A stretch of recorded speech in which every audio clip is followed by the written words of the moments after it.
Tengu plants and agents are the best two decks in the format. Why does that narrative never seem to escape me?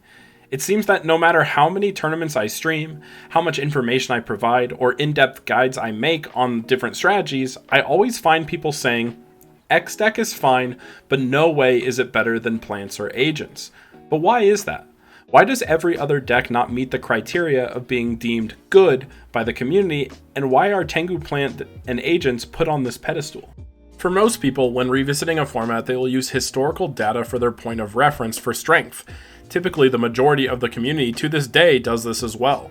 But once again, for Tengu plant format, a deck's value or strength is almost always defined arbitrarily. People have an inherent fear of being wrong or looking stupid. Therefore, despite seeing alternative data, they will typically make statements that follow the narrative that lines up with the historical meta. A fantastic example would be a player like Necro. Necro is literally the only zombie player in the Tengu Plant Discord. Based on historical data, zombies didn't see tops at this time, but whenever Necro plays it in tournaments, he typically manages to top with the deck. Yet if you ask him not to put him on blast, he will say something along the lines of, zombies are tier 3. He will devalue his own deck he consistently sees success with. The only reason I can think as to why that would be is he doesn't want to put the tinfoil hat on and say his deck is tier 1 because once again, it doesn't fit this historical narrative. And quite frankly, I don't even blame him. It's not easy to have an opinion that doesn't fit that narrative. People will constantly challenge it. Trust me, I know this quite well. And I don't want to speak for Necro. I don't fully know his reasons, but I personally struggle with how consistently topping with a deck translates to it being tier 3. Let's start with how I perceive the average Tengu player approaches the line of thinking of what's meta.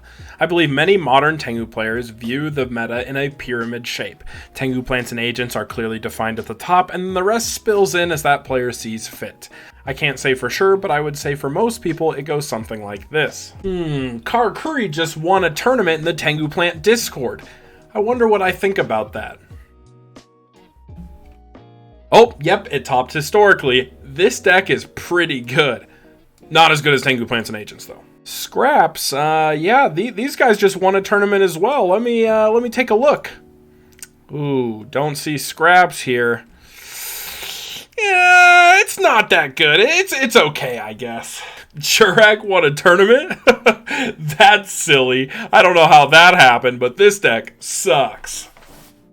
The truth is, for the people that tend to put Tengu plants and agents on a pedestal, this is really easy to do. There's no way to counter this way of thinking. In fact, from my experience, this is what I frequently hear people say. This is why, from their perception, these decks are the best. They were the historical meta, they top the most tournaments. The other decks that see success are fake because the online tournaments are too small. This somehow is only relevant when plants or agents lose to unique decks or don't top at all. The format is called Tengu Plant for a reason. That's my personal favorite. If you haven't already been able to draw the conclusion that the format is called Tengu Plant because the deck is popular and not because it was some tier 0 threat, then not even I can save you at this point. 2 and 3 are important to address. Not only do these points contradict each other, they also are inherently biased. Now I can't lie, if your position is the tournaments haven't been big enough to find any reliable data and you strictly view this from the perspective of historical meta, then I can disagree, but I technically cannot argue with that logic. But that does infer a couple of things. Until we get a YCS level event the size of Toronto, we cannot know if the meta has changed. Any newly developed deck, such as Cat Sith Control or Falcon Punch, is entirely fake. And lastly, I think a luxury we have as a developing format after Edison is Edison demonstrated the historical meta was far different than what most people are playing in modern iterations of Edison. So unless we want to completely ignore what happened with Edison and assume that that was just an anomaly, then we know that it is very likely that Tengu Plant's historical meta and modern meta are going to be very different things. In other words, if we're strictly assuming that the historical meta was correct, then that means all of these other points I'm making are also true. And if that's the case, then, there's really not much extra to learn about the format until we see larger events. That being said, I think I could make a case as to why the current tournaments we are seeing do have some validity to them. The first thing is the tournaments consist of smaller groups of people that are passionate about the format. As in, the people that are actively practicing, testing, and playing this format are almost exclusively the ones competing in these tournaments. The second thing is, most historical players invested in retro Yu-Gi-Oh! Do tend to be good players.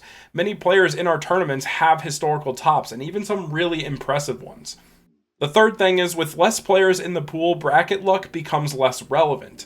Hopefully this isn't news to anyone, but card games have variance, and luck does contribute to your results. The best example I can give you is Billy Briggs' YCS Kansas City tournament run.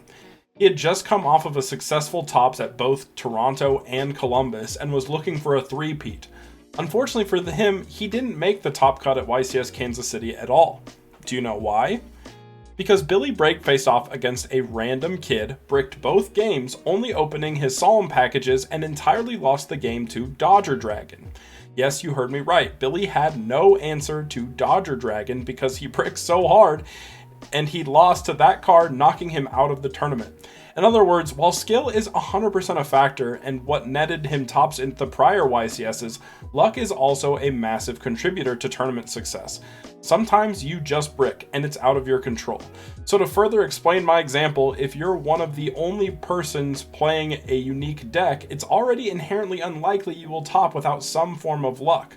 Less rounds in a tournament does mean you don't have to be as lucky as often.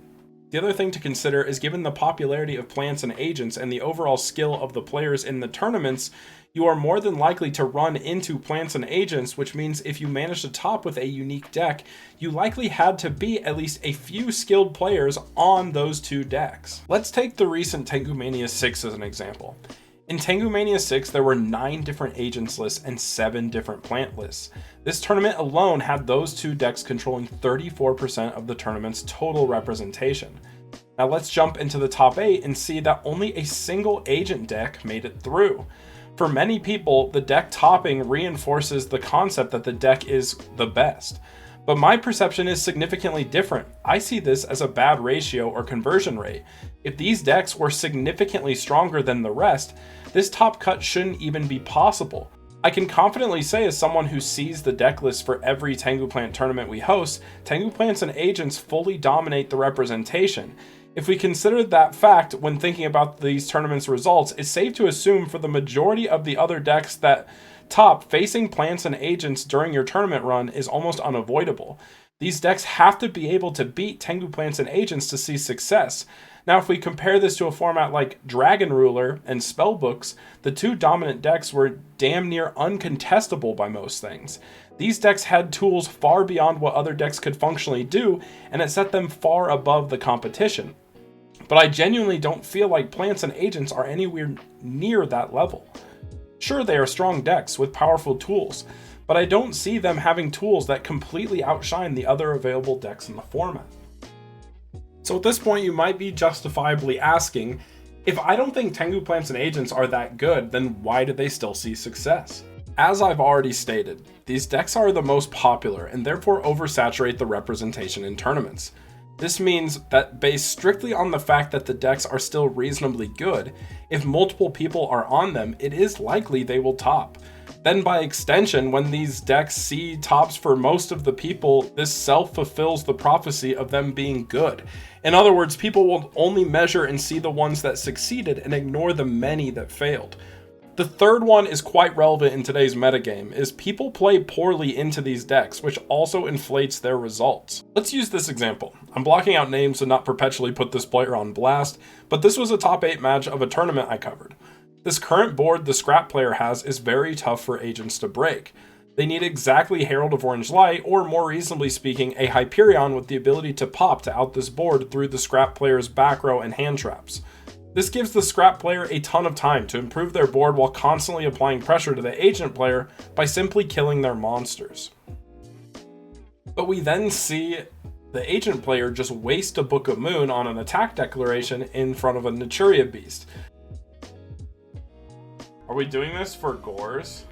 This clearly telegraphs Gores, which you'll even hear me say on stream, only to have our scrap player just play right into the Gores even though they had no answer to it.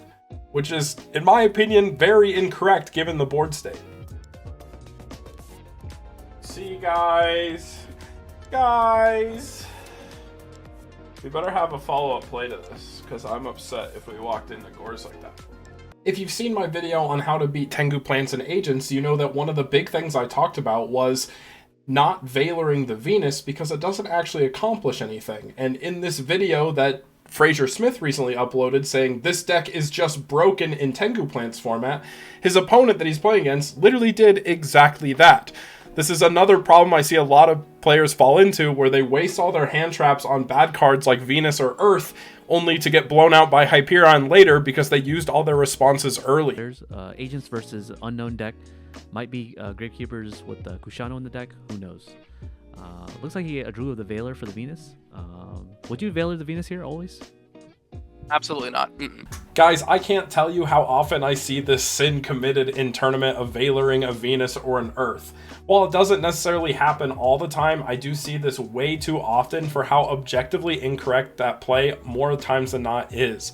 There are some exceptions, it can occasionally be good to do that, but for the most part, it's just completely illegal to be doing that in tournament, and I definitely think that is a huge contributor to what inflates Agents' win rate. The way to beat Agents is you really want to just have answers for their power plays. Their Hyperions, their BLSs, their Christias. Things like Warning, Judgment, Thunder King, Veiler, all are your answers to their best plays. And if you use it prematurely, you're not really going to have answers. So now I want to tie all this together and talk about how I personally view the Tengu plant meta and where I see all of these different decks stacking up. So let's jump back into my pyramid example. The reality is there are a lot of decks that see success in Tengu plant format. In my opinion, for a deck to be better than another, that has to be clearly definable. As in, this deck would have to clearly have weaker tools and therefore consistently fall short to the likes of plants and agents. But again, if we go back to the most recent tournament results, that clearly isn't the case. Tengu plants and agents are seeing heavier representation than majority of the decks that made top 8 here. And yet we see an incredibly diverse top 8. Once again, given that these decks would likely need to beat plants and agents to get to this point, it would be fair to conclude their tools available are not lesser than plants and agents. So rather than viewing the format as a pyramid following the arbitrary logic of X deck is better than Y, I can only view this from the lens of the data I have. Again, if I'm not strictly accepting historical data as the truth, then current tournament data is all I have to go off of. This would mean the only logical way to approach deck strength as it stands would be to view each deck as a yes, maybe, or a no, defined as it was in my last tier list as reasonably can top a tournament, maybe can top a tournament but hard, or likely cannot top a tournament. Or to once again simplify, tier 1, tier 1.5, and tier 2. For plants and agents to be above the other decks in the category, they would have to be defined as tier 0. Which again, to be tier 0, as stated in the example of Dragon Rulers, those decks would have to have clearly definable tools that completely outshine what the other decks can reasonably do. Current tournament results and even historical results don't really reflect that for this format. And even if we want to simplify this for matchups, agents cannot be tier 0 if they have an incredibly losing matchup to the likes of GK. GK is a meta-relevant deck and probably has a 70-30 matchup versus the likes of agents. Take this a step further, plants have a 50-50 matchup versus agents themselves, and even have a pretty losing matchup versus the likes of Karakuri, so that means that they could also not be tier 0 as well. So now let me present a little thought experiment for you, just going off of this tier list right here, right? So let's just say there was a large-scale Tengu plant tournament, and, it would basically surprise virtually no one if the likes of Tengu plants or agents won, right? Like that's a pretty fair claim to make. If those two decks won, nobody would be surprised, right? And again, this is a large-scale event. But now let's add another deck into the mix. Let's see where you want to draw the line. And this is where I I guess over expand on my tier list, or maybe put a lot of decks in tier 1. It's because I look at it from the lens of this, right? Let's add heroes into the mix. Reasonably speaking, if heroes won a large-scale Tengu tournament, I don't think I'd be shocked. I don't think anyone would be shocked. I think everyone kind of acknowledges, hey, this deck is really good, right? So if that's the case, then, we have to continue. Where do you draw the line? Once again, we'll look at TG. I think if TG won a tournament, it's won multiple tournaments, it won tournaments historically. I don't think that would be crazy. I think that would be reasonable, right? Same thing goes with GK. And so as you keep kind of looking at each deck individually and thinking about it from that context of if it won a big event, would I be surprised? The answer for most of these decks is no. If Cat Sith won, I wouldn't be shocked. If Car Curry won, I wouldn't be shocked. If Scraps won, I wouldn't be shocked. Falcon Punch, I wouldn't be shocked. The list kind of goes on, and while maybe there's some that are a bit more questionable, like I think I'd be kind of shocked if like Gladiator Beast managed to win, or even maybe something like Crusher Control. I think that would be a bit ambitious, but I think that speaks to more of my understanding of how the decks function within this format. I don't really play them that much. So reasonably speaking, there could be a player that is good enough at the decks that has the right build that could take it to that level where it could win a larger scale event. I don't think it is completely out of this question or out of this world for that to happen, you know? And again, it just extends to a majority of these decks here in this tier 1 category. So if we're thinking about it like that, this makes a lot of sense. Now let's jump back to analyze this tier list currently on the screen. Any deck placed in the tier 1 category has topped or won a tournament multiple times. I think it's fair to conclude if a deck's success is repeatable, it speaks to the potential of the deck as a whole, which is why Morphtronics have managed to win a tournament. We haven't seen its success repeat yet, which is why I would have it in the 1.5 or maybe section. And potential is a key word here, because let's take this a step further. As it stands, Tengu Plants and Agents are the most played decks, and there is very little room for optimization at this point. I've literally seen the exact same agent list top on multiple occasions. And this will also answer the question of why I care so much that people continue to push this narrative. It's because if we simply accept that Plants and Agents are the best decks in the format, ignoring all other rationalizations around this, then we are self-fulfilling that prophecy. More people will play the decks and more people will see success with them. But alternatively, if we view the format through my more optimistic lens, we will see more people spending time developing new strategies or even optimizing old ones. The fact that this is a rogue deck. Well, honestly, despite it being a rogue deck in terms of representation, it's actually like really slept on. Like I think it's really strong. The problem is people will play it and they don't know how to play it, and then they lose, and then they say the deck sucks. And then people will play against people who don't know how to play it, and then think, oh, direct sucks, easy W. But like, there's a technique to it, and it's actually really strong. Like of all the Tengu decks I've played, this is my highest win rate, which is why I play it so much, because it's my best Tengu deck. Plants and Agents are relatively easy decks to pick up, and again, the builds don't really fluctuate. We know their cap. But if more people acknowledge the strength of decks like X-Saber, Scraps, Car Curry, Cat Sith, or even Jurak, we then will see more trials for the decks and the possibility of those decks becoming significantly stronger than ever thought possible.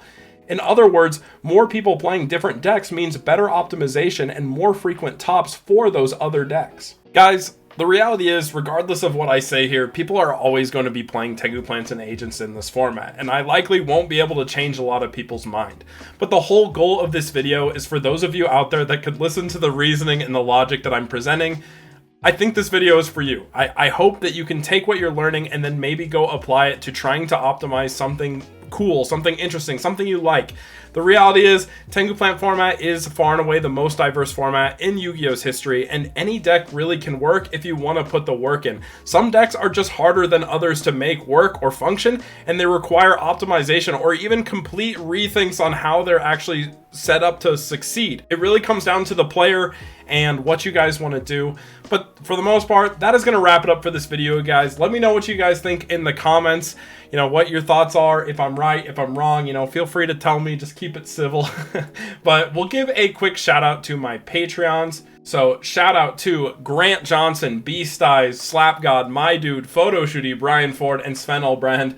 Thank you guys so much for the support. Other than that, thank you so much for watching. Make sure you guys like, comment, subscribe, and have a great time doing today.